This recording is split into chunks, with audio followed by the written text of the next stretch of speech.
بسم اللہ الرحمن الرحیم۔ بغیر حساب کے بخشے جانے والوں کے اعمال، درگزر کرنے والوں اور صابرین کا انعام۔ مصطفیٰ جان رحمت صلی اللہ علیہ وآلہ وسلم نے فرمایا، جب رب کریم مخلوق کو بروز قیامت جمع فرمائے گا تو ایک منادی پکارے گا، فضل والے کہاں ہیں؟ کچھ لوگ کھڑے ہوں گے اور وہ بہت تھوڑے ہوں گے، وہ تیزی سے جنت کی طرف چل پڑیں گے۔ فرشتے ان کا استقبال کرتے ہوئے کہیں گے، ہم تمہیں جنت کی طرف تیزی سے جاتے دیکھ رہے ہیں، تم کون ہو؟ وہ کہیں گے، ہم فضل والے ہیں۔ فرشتے پوچھیں گے، تمہارا فضل کیا تھا؟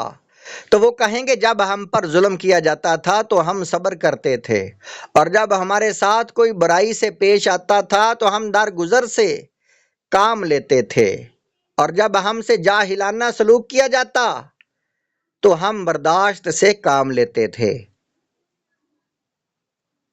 ان سے کہا جائے گا، جنت میں داخل ہو جاؤ، عمل کرنے والوں کا کیا ہی اچھا بدلہ ہے۔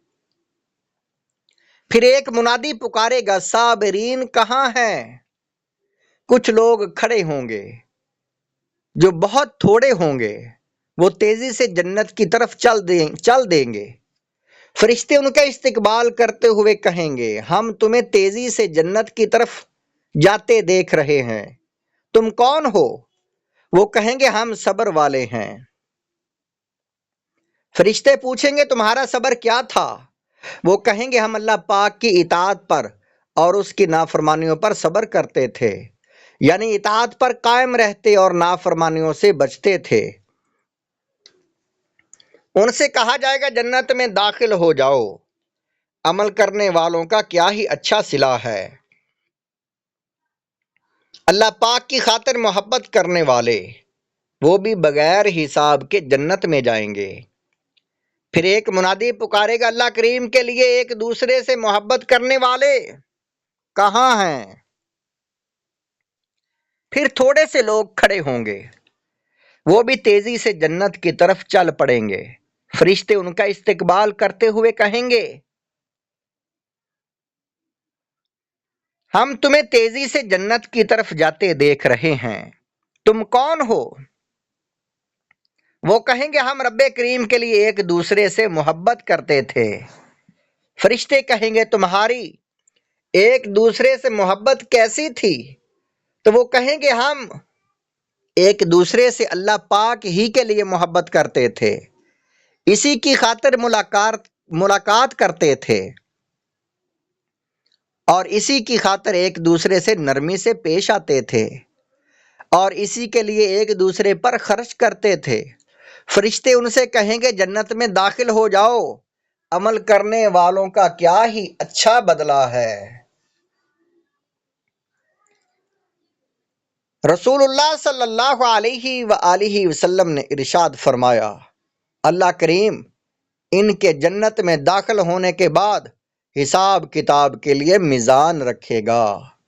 یہ حدیث پاک المطالب العالیہ جلد نمبر 18 صفحہ نمبر 617 اور حدیث نمبر 4588 ہے۔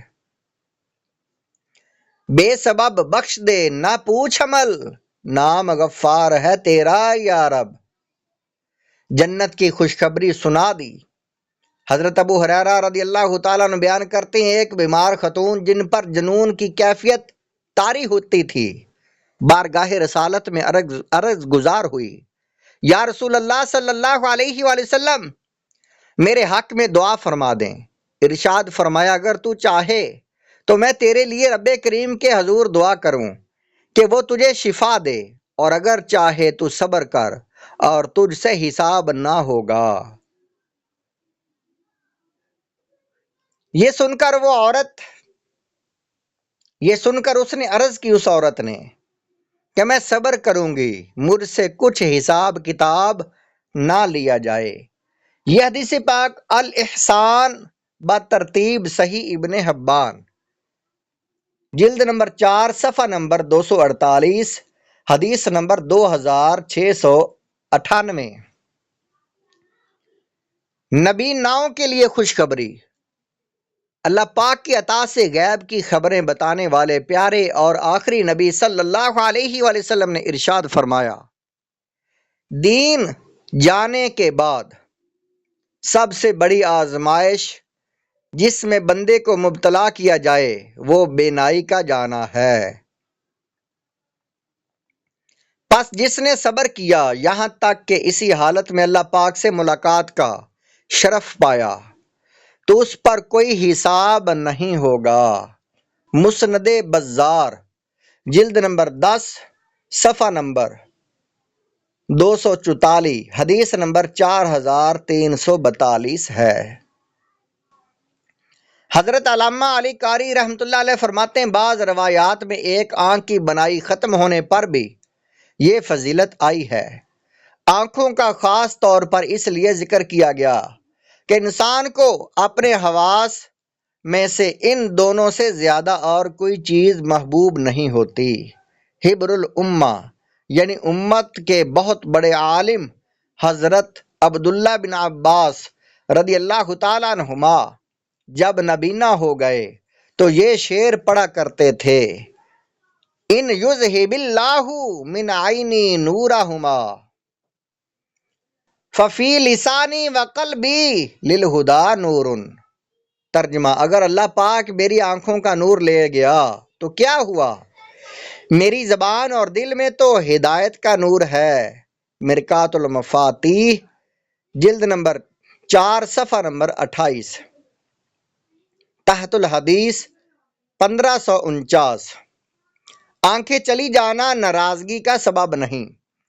حضرت سیدنا ابو الحسن علی بن خلف ابن بطال رحمۃ اللہ علیہ فرماتے ہیں، دنیا میں کسی مسلمان کا نبینا ہو جانا اللہ پاک کی اس پر ناراضگی کی وجہ سے نہیں بلکہ اس کے ساتھ اللہ پاک بھلائی کا ارادہ فرماتا ہے۔ یا تو اس سے کسی ایسی بری چیز کو دور کر دیتا ہے جس کا سبب اس کی آنکھیں بنتی اور آخرت میں ایسا عذاب ملتا کہ اس پر صبر نہ ہو سکتا، یا اس کے ایسے سابقہ گناہوں کو مٹا دیتا ہے کہ جس کے کسی بہت ہی اہم حصے کا تلف ہی دنیا میں اس کا عوض ہو سکتا ہے تاکہ بروز قیامت وہ گناہوں سے پاک ہو کر اپنے رب کریم سے ملاقات کرے، یا پھر اس مصیبت کے ذریعے وہ اجر کے اس درجے تک پہنچ جاتا ہے کہ جس تک وہ اپنے اعمال کے ذریعے نہیں پہنچ سکتا۔ دیگر تمام مصیبتوں کا معاملہ بھی اسی طرح ہے۔ پس جو آنکھیں چلی جانے یا کسی اور عضو کے ضائع ہو جانے کی مصیبت میں مبتلا کیا گیا تو اسے چاہیے کہ اس مصیبت کو صبر و شکر اور ثواب کی امید کے ساتھ قبول کرے اور اللہ پاک کی جانب سے اس امتحان پر راضی رہے، کیونکہ اس مصیبت کے بدلے اسے بہت اچھا اور بہت عظیم بدلہ ملے گا اور وہ جنت میں جائے گا۔